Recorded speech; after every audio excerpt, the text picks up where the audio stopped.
Olá, irmãos, a graça e a paz. Que bom estarmos de volta aqui para o nosso tempo devocional juntos, né?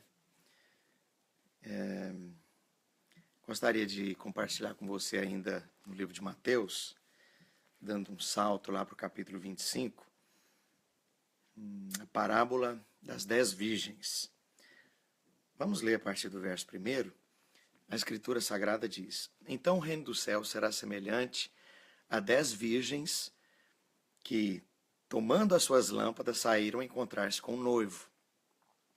5 dentre elas eram nécias e 5 prudentes. As nécias, ao tomarem as suas lâmpadas, não levaram azeite consigo. No entanto, as prudentes, além das lâmpadas, levaram azeite nas vasilhas. E tardando o noivo, foram todas tomadas de sono e adormeceram. Mas, à meia-noite, ouviu-se um grito: Eis o noivo! Saí ao encontro. Então se levantaram todas aquelas virgens e prepararam as suas lâmpadas. E as nécias disseram às prudentes: Dai-nos do vosso azeite, porque as nossas lâmpadas estão se apagando.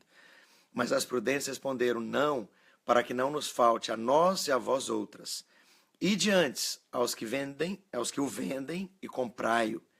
E saindo elas para comprar, chegou o noivo, e as que estavam apercebidas entraram com ele para as bodas e fechou-se a porta.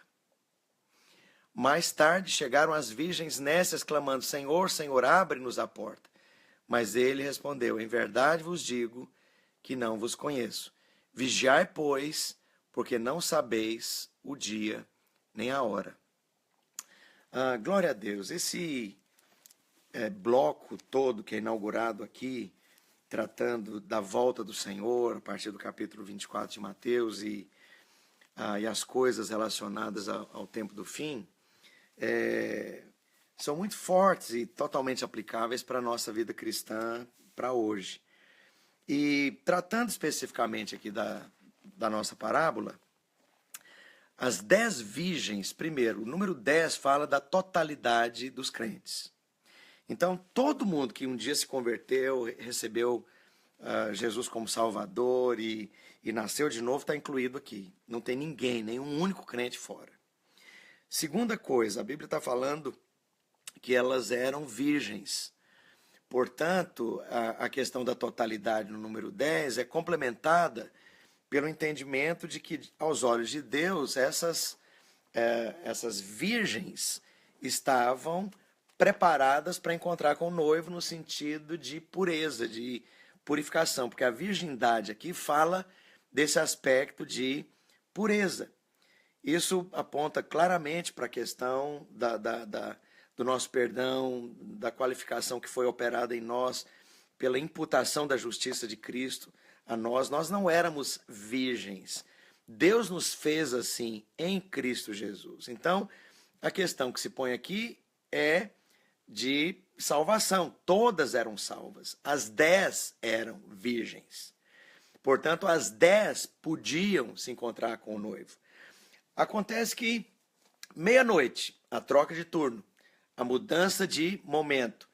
E isso fala claramente da volta de Cristo, da vinda de Cristo, ou quando a Bíblia mostra, se você vai olhar o conteúdo, o contexto todo de escatologia, isso fala da volta do Senhor para os crentes. Portanto, fala do momento do arrebatamento.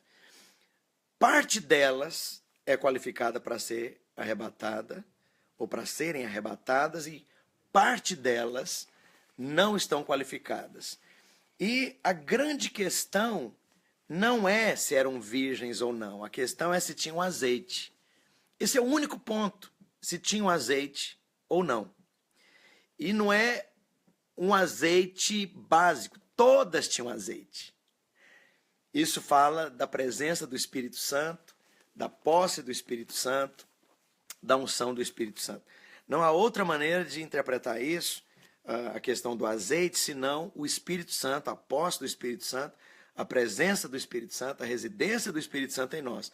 A grande diferença, e esse foi o divisor de águas aqui, é que parte das virgens tinham azeite suficiente para aguardar o momento em que o noivo viria encontrar-se com elas.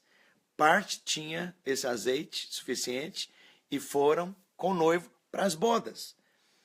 E aí a grande questão que se colocou foi, elas entenderam que não tinham azeite que as qualificava para o encontro.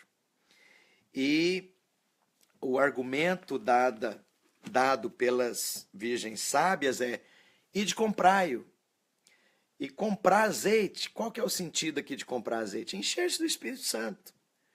Fala de você ir para aquele que é capaz de te dar o azeite. Quem que pode nos dar o azeite? É o Senhor. Mas o encher-se do Espírito não é uma coisa instantânea. Não é algo que foi feito por Deus na cruz, não é algo imputado, não é algo que você pratica, é algo que você vai buscar, vai orar, enchei-vos do Espírito, falando entre vós com salmos e hinos e cânticos espirituais. O encher-se do Espírito fala dessa resposta nossa a Deus. É algo que nós fazemos na força dele, né, no caminho aberto por ele, mas eu escolho isso. Essa é uma parte humana. E nada tem a ver, portanto, com a questão da salvação. Mas aí o tempo acabou e não havia tempo hábil para crente carnal, crente que não era cheio do Espírito Santo, crente que não priorizava o Senhor, crente que não tinha uma vida de fato consagrada, está se preparando instantaneamente para encontrar-se com o noivo. E essas virgens são deixadas para trás. E a Bíblia mostra claramente aqui que elas batendo na porta não havia mais tempo, porque Deus estabeleceu, então, tempos e estações. E elas não estavam preparadas porque não tinham azeite, não eram crentes cheios do Espírito Santo. Ou que não estavam qualificados para serem crentes vencedores. Você vai ver isso claramente lá no capítulo 12 de Apocalipse, quando a mulher, igreja, em dores de parto, dá a luz ao filho varão que é arrebatado. Esse filho varão fala da parte da igreja, da porção da igreja preparada para esse momento do arrebatamento. O restante é perseguido pelo dragão. E você vê claramente o paralelo que é feito sobre os crentes da grande tribulação. Então, esses crentes que não são arrebatados vão passar pela grande tribulação. Permanecem aqui. São virgens, crentes, salvos, mas não tinham azeite. Portanto, não foram arrebatados. E a ênfase que vocês têm visto que a gente tem dado nesse tempo devocional não é tanto em questões teológicas complexas. Não, eu não quero entrar por esse caminho. Mas eu creio que essa parábola ela é grandemente inspirativa porque nos estimula, nos inspira, nos exorta a buscar a presença de Deus. Vai lá, busca o Senhor, encha-se da presença de Deus. Seja alguém que vai esperar o noivo, apaixonado, cheio da presença dele, cheio do Espírito Santo, transbordando de azeite. E basicamente, que azeite é esse? Qual o efeito desse azeite ou dessa unção? Intimidade, identificar o noivo, identificar o momento do noivo, identificar a voz do noivo, identificar a batida do noivo, identificar o cheiro, o aroma, a aproximação do noivo. E isso fala de crentes que vão ser capazes de perceber o Senhor. Essa unção é para você perceber o Senhor. Todo o contexto aqui é colocado na lua de mel, né? São as virgens esperando o momento de ir para as núpcias, de ir para a lua de mel com o noivo. Portanto, qual que é a questão que envolve aqui? Paixão, amor, intensidade. O noivo em primeiro lugar, estavam apaixonadas pelo noivo. Por isso, perceberam com um tipo de unção, um tipo de azeite. Qual azeite? De intimidade. Deus deseja te dar isso. Por que está na Bíblia? Porque Ele quer que você seja das virgens sábias. Por que está escrito? Para te estimular, para que você se prepare para encontrar-se com Ele. As outras eram virgens, mas elas não tinham a sensibilidade, a intimidade, o azeite da percepção fina, da voz, da aproximação, da chegada e do momento do noivo. Que você possa perceber o Senhor. E receba o meu afetuoso abraço.